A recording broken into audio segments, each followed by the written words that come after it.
My mother said it while looking down at the menu, not cruelly, not dramatically, almost absent-mindedly. This weekend's just for the people who really matter. My sister laughed softly and added, "You wouldn't enjoy it anyway." The table moved on. Someone asked about the weather at the resort. Someone else mentioned the yacht charter. Glasses clinked. Plans expanded. I raised my drink. Understood. Nobody seemed bothered by my answer. That should have hurt more than it did. Instead, it felt strangely familiar. For years, I'd occupied a peculiar position in the family. I wasn't the favorite child. I wasn't the difficult child. I wasn't even the forgotten child. I was the useful child, the one who solved problems, the one who handled details, the one everyone called after decisions had already been made. Growing up, I mistook usefulness for belonging. It took me a long time to understand they weren't the same thing.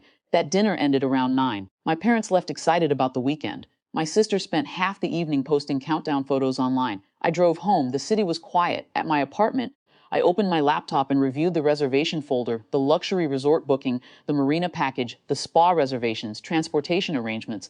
Months earlier, my father had asked if I could handle everything because I was better with logistics. I agreed, as usual. Most of the reservations sat under my business account because it provided preferred rates and simplified payment processing. Nobody had thought much about it after that, including me, until dinner. I stared at the confirmation emails for a long time. Then I opened the payment dashboard. No anger. No dramatic speech, just a question I should have asked years earlier. Why was I financing experiences I wasn't even welcome to attend? One by one, I reversed the pending charges attached to my account. The reservations themselves remained, the payments did not. Afterward, I closed the laptop and went to bed. The next morning was peaceful. Until my phone rang, that I already knew why. I let it ring twice before answering. His voice arrived before I could speak. "Fix this now." No greeting, no question, just an order. In the background, I heard noise, wind, voices, confusion. "What happened?" I asked. "You know exactly what happened." Maybe, but I wanted him to say it. Apparently, the family had arrived at the marina expecting to board. Instead, they were stopped at the check-in desk. The staff verified the reservation, then verified the payment status, then explained that no active payment existed. Without payment, there was no charter. The same issue appeared at the resort and at the spa. The bookings were visible, the money wasn't. For several seconds, neither of us spoke. Finally, he asked, "Why would you do this?" It was the first real question anyone had asked. I looked out my apartment window. Why would I pay for a weekend I'm not welcome at? Silence longer this time, the kind that appears when someone hears something they already know is true. My father exhaled slowly. "This isn't the time for that conversation." I almost laughed. It was exactly the time. For years, every difficult conversation had been postponed because there was always something more urgent, a bill, a reservation, a crisis, a deadline. My usefulness kept delaying honesty.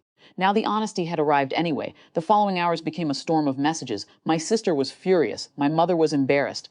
Several relatives wanted explanations. A few quietly admitted they understood. The reactions varied. The pattern didn't. Everyone discussed the canceled weekend. Almost nobody discussed the reason it happened. By Sunday evening, my mother finally called. Unlike everyone else, she sounded tired rather than angry. I didn't realize how that sounded. I believed her. That was the uncomfortable part. The comment wasn't carefully planned cruelty. It was genuine. She had simply said what she felt without realizing the implications. People who feel secure in someone's loyalty often stop measuring their words.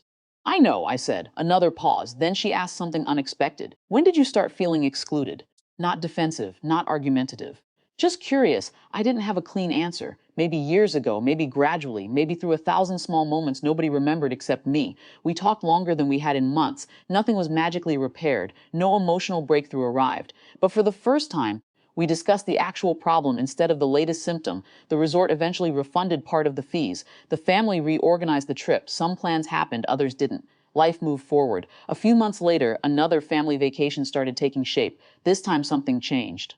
The invitation arrived before the planning meeting, not after. No assumptions, no expectations. Just a simple question. "Would you like to come?" I stared at the message for a while. The invitation felt ordinary, yet strangely significant.